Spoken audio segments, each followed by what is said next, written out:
Okay, Sean, summary of today's lesson. So let's just talk about the impact change. So what can you see? Well, we know from your original swing, and I've barked on about it for a few years now, that there was a large amount of mid-body pelvic slide during your downswing, and you can see from how much this leg is kind of bowed outwards as we see it from this view, because your pelvis is really pushed into your left half of your stance, that you have to kind of drive your upper body forwards more to try and get that compression and feel that you can cover the golf ball.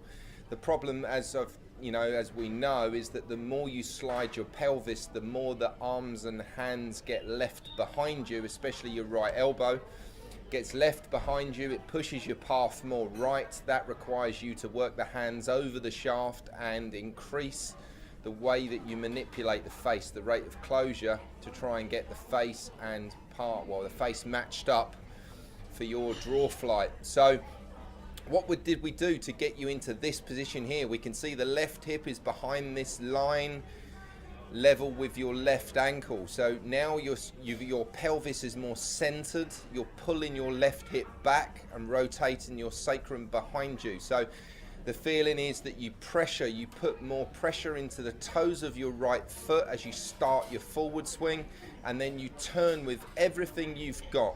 We know that there's always going to be a little lateral movement with the pelvis. That's going to bring it back to the middle of the stance. That's absolutely correct here.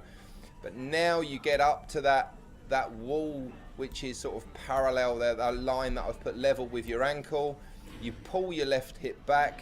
I can see your pressure's more loaded into your right toes as you release the club sort of past the ball, post impact there. There's less arching in the lower lumbar as well, so it's going to protect your back. Finished position in a much better position with this sort of left leg pulling away from the target, compared to, as we know, with the big slide outside the foot, rolling over the ankle, massive arching in the lower back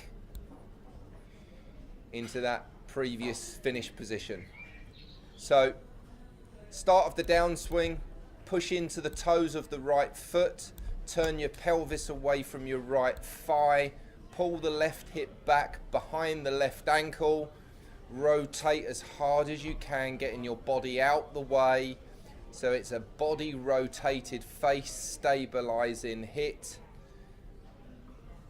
Less manipulation, more consistency. Good stuff.